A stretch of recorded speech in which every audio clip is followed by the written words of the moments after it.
کہ الیکشن میں حصہ لینے والی پارٹیز کو آپ دو حصوں میں تقسیم کرتے ہیں اور الیکشن کروانے والے لوگوں اور اداروں کو ملا کر دو گروپس بنتے ہیں. ایک حصہ ایسا ہے جس میں آرکیٹیکٹ شامل ہیں. اس انتخابات کی جو پوری عمارت ہے بلڈنگ، اس کے کچھ آرکیٹیکٹس تھے، کچھ اس میں انجینئرز تھے، کچھ بلڈرز تھے، کچھ کانٹریکٹرز تھے. یہ سارا ایک طبقہ تھا جنہوں نے یہ مال بیچا، الیکشن کی عمارت بنا کے بیچی. اور دوسری طرف کئی پارٹیز ایسی تھیں حصہ لینے والی جن کی حیثیت صرف یوزرز کی تھی. انہوں نے یہ مال خریدا اور جمہوریت کی بہت جلدی تھی انہیں، اور انہوں نے پارٹیسپیٹ کیا. انہیں یہ بھی نہیں پتا تھا کہ اس عمارت میں سریا کتنا ڈالا گیا ہے، انہیں یہ بھی علم نہیں تھا کہ اس میں سیمنٹ کتنا ہے، اس کی تشکیل میں ریت کتنی ہے، بجری کی ریشو کیا ہے. ان کو صرف الیکشن، جمہوریت، اقتدار میں آنے، پارلیمنٹ میں پہنچنے کی جلدی تھی، اور وہ میری باتوں پر کان دھرنا بھی گوارا نہیں کر رہے تھے.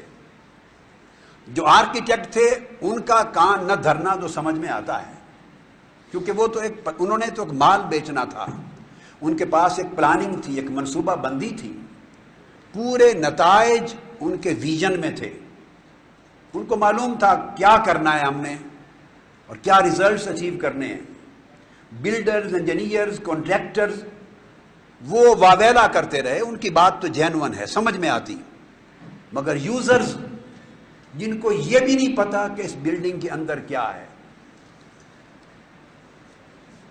افسوس یہ ہے کہ جب میں الیکشن کمیشن کی تحلیل کی بات کر رہا تھا، جب میں اسے غیر آئینی کہہ رہا تھا اور پوری قوم کو آئین کے آرٹیکل 218 اور 213 کی خلاف ورزی میں اس الیکشن کمیشن کی تشکیل کا شور مچا رہا تھا کہ جو الیکشن کمیشن جس کی تشکیل ہی غیر شفاف طریقے سے ہو، جس کی تشکیل ہی آئین کے خلاف ہو، جس کی تشکیل ہی قانون کے خلاف ہو، وہ الیکشن کمیشن قوم کو شفاف انتخاب کیسے دے سکتا ہے؟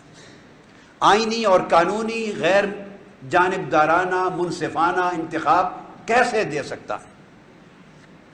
جب میں آرٹیکل 62-63 کی بات کر رہا تھا اور اس پورے نظام کے آرکیٹیکٹ اور کانٹریکٹرز 62-63 کی تضحیق کر رہے تھے، ریڈیکیول کر رہے تھے، اس کے نام پہ ملک میں ایک تماشا کیا جا رہا تھا تاکہ قوم متنفر ہو. اس وقت یہ توجہ نہیں گئی ان لوگوں کی جو یوزرز تھے اس الیکشن کی بلڈنگ کے، کہ میں دراصل ان کا کمپریسو اسٹرینتھ ٹیسٹ کروا رہا تھا. جب بلڈنگ تیار ہوتی ہے نا کانٹریکٹر، تو آپ جگہ جگہ مرحلہ وار اس کا ایک ٹیسٹ کرواتے ہیں، لیبارٹری میں بھیجتے ہیں، کمپریسو اسٹرینتھ ٹیسٹ، جو ہر چیز متعین کرتا ہے کہ اس کی ریشو، مقدار فلاں فلاں کیسے ہے، اسٹرینتھ کیا ہوگی، پیورٹی کیا ہے، جینوننس کیا ہے، کتنا درست ہوگا، جب دھڑام نیچے گر جائے گی. تو کمپریسو اسٹرینتھ ٹیسٹ کے زمانے میں وہ سارے لوگ میرے خلاف شور مچا رہے تھے کہ جمہوریت ڈیریل ہو رہی ہے. کہیں آرمی کا نام، کہیں اسٹیبلشمنٹ کا نام، کہیں کانسپیریسی اور سازش ہو رہی ہے، کہیں ڈیریلمنٹ کا ڈر. اب ڈیریلمنٹ کا شور مچانے والے آدھے تو خود ڈیریل ہو گئے،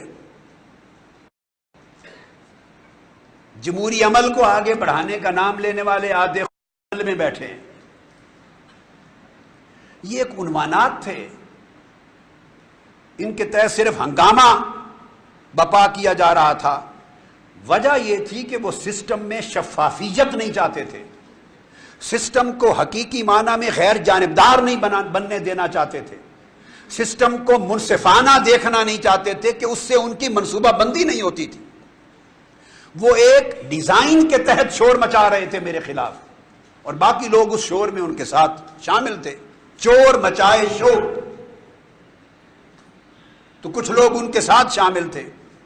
آرمی کا شور تھا، آرمی نے مجھے علم تھا اور انہیں شور مچانے والوں کو بھی علم تھا کہ آرمی نے نہ آنا ہے، نہ آرمی آئی، نہ آنے کی پوزیشن میں تھی، یہ محض شور تھا۔